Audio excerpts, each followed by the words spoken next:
गोर लगै छी अपने सबके मिथिला संस्कार पर स्वागत करै छी। अपने सब लग उपस्थित भेलहुँ हँ लक्ष्मी पूजाके किछु बात लऽ कऽ। लक्ष्मी पूजा किया मनबै छी, कहियासँ ई मनब शुरू भेल छै, तऽ अपने सब सुनू। लक्ष्मी पूजा ओना जे छै से सतयुगसँ शुरुआत भेल छै, लेकिन त्रेतामे जे छै से बेसी विख्यात भेल छनि। जखन रामचंद्र जीके जन्म भेलै ने तखन बेसी विख्यात भेल छनि। देखियौ विक्रमाजी राजा रहथिन तऽ ओ विक्रम संवत बनेलखिन एही दिनमे, जे लक्ष्मी पूजा अमावस्याके रातिमे। लक्ष्मी पूजाके रातिमे एकोटा इजोरिया नहि रहै छै, कखनो नहि, भरि राति अन्हार रहै छै।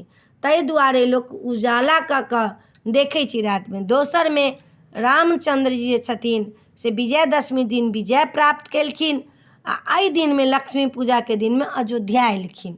तऽ सब लोग घर घर में दीप जरेलखिन, घी के तेल के, जे राम आए अवधपुर और सजनी, हम दिया जलाए जोर जोर सजनी।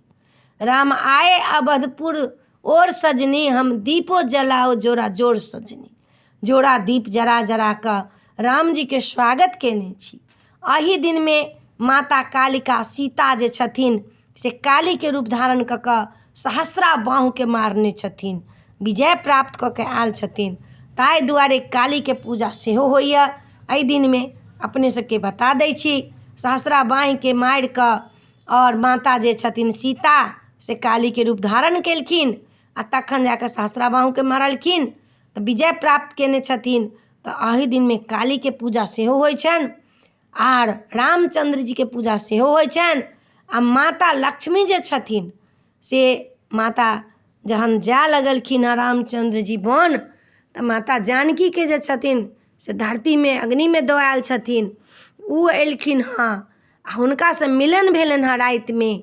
तऽ राति में जे छै अमावस्या के राति से एकदमसँ छथिन अन्हार छै, ओहिमे मिलन भेलनि। दोसर में द्वापर युग में जे छनि से ई त्रेता द्वापर सबके छै, जखन माता लक्ष्मी के जखन ई बलि के राजा के ओहिठमन विष्णु भगवान जाइ छथिन एकटा द्वारपाल बनि कऽ रहऽके लेल, तखन माता लक्ष्मी जे छथिन से बलि कहलखिन हँ जे पानि भरनी के रूप में सेहो छथिन माता लक्ष्मी धरती में, बलि के ओहिठमन पानि भरै छथिन।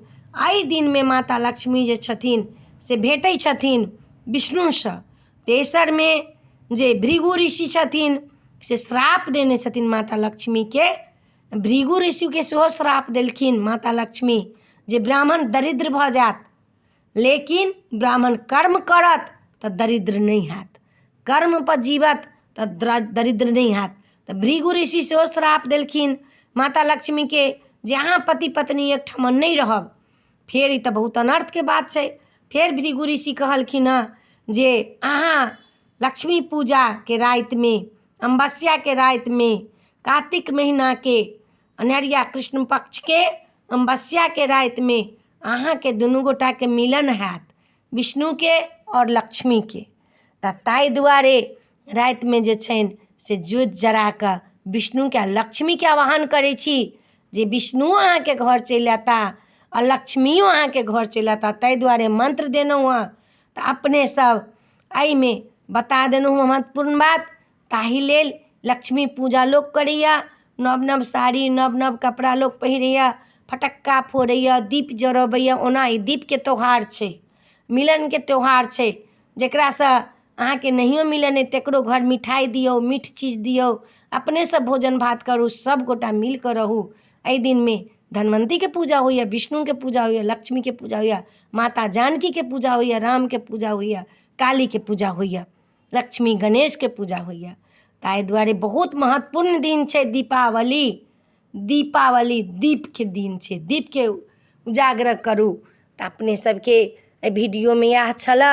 नीक लागत चैनल के सब्सक्राइब करब, लाइक करब, कहऽ के नहीं बिसरब। जय मिथिला, जय माता जी, राधे राधे।